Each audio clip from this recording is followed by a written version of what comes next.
আমাদের দাবি থাকলে, অধিকার আদায়ের জন্য কোনো কিছু বলার থাকলে আমরা রাস্তায় নামবো। সেটির সেফটি, সিকিউরিটি যারাই ক্ষমতায় থাকবেন তাদেরকে দিতে হবে। যারা ক্ষমতায় এখন আছেন, ভবিষ্যতে যারা আসবেন, এই কণ্ঠগুলো আজকে এখানে যারা দাঁড়িয়েছে তারা কোনো দলের নয়, এখানে যারা দাঁড়িয়েছে তারা পুরো বাংলাদেশের কণ্ঠ।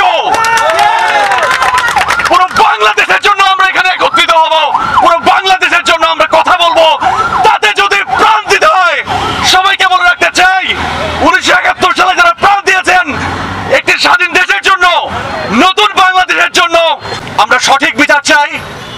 পুরো বাংলাদেশে আমরা যে যে পেশায় আছি নির্ভয়ে, নিঃসংকোচে, বায়াস না হয়ে আমরা আমাদের সেই কাজটুকু করতে চাই।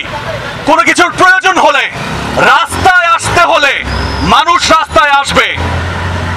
ক্ষমতা, ক্ষমতা যে যে পেশায় আছে, ক্ষমতা, সেই ক্ষমতায় বাংলাদেশের মানুষ তাদেরকে বসিয়েছে। বাংলাদেশের মানুষের প্রাণ নেওয়ার জন্য নয়, তাদের অধিকার, তাদের দাবি পূরণ করার জন্য।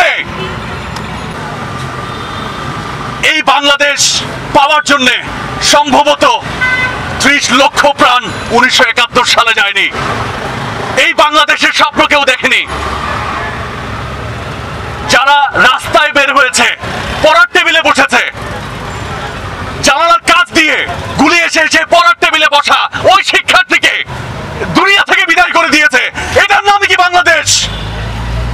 আমার প্রশ্ন 18 কোটি বাঙালির কাছে। আমি একজন পিতা হিসাবে বলি, আমার সন্তানের বয়স 3 বছর 9 মাস। একজন গণমাধ্যম কর্মী হিসেবে এই যে অবস্থা ছিল, সেই সময় বাসার ছাদে আমি আমার সন্তানকে নিয়ে যাওয়ার সাহস পাইনি। আমার মনে হয়েছে আকাশ থেকে কোনো একটা গুলি হয়তো বা আমার প্রিয় সময় লাগে কেড়ে নিতে পারে। এটা বাংলাদেশ হতে পারে না, যেখানে আমি আমার সন্তানকে নিয়ে ঘরের সামনে আমরা হাঁটতে পারি না। আজকে হয়তো বা অন্য কারো সন্তান গেছে, এখানে যারা উপস্থিত আছেন তারা কেউ বলতে পারেন না আপনার পরিবারের কোন সদস্যের গায়ে ওই একটা বুলেট এসে ছিন্ন ভিন্ন করে দিবে না। বারান্দায় এসেছে কি হচ্ছে সেটি দেখার জন্য, সেখান থেকে প্রাণ চলে গিয়েছে।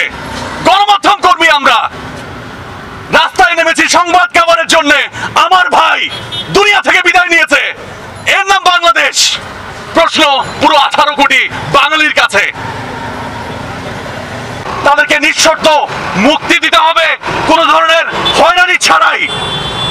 এবং গণমাধ্যমের কল্যাণে আমরা যা দেখছি, যারা অতীতে বিচার ব্যবস্থায় ছিলেন তাদের যে মুখের ভাষা, সেটি আমাদেরকে এই মুহূর্তে শঙ্কায় ফেলছে বাংলাদেশের মানুষ কতটুকু জাস্টিস পায়। ভবিষ্যতে যারা আসবেন তাদেরকে বলে রাখতে চাই, এখানে যে কণ্ঠগুলো আছে পুরো বাংলাদেশ তাদের প্রতি চোখ রাখবে। কোন ধরনের অন্যায় এই বাংলাদেশের মানুষ এই বাংলাদেশে হতে দিবে না ইনশাআল্লাহ। Thank you so very much.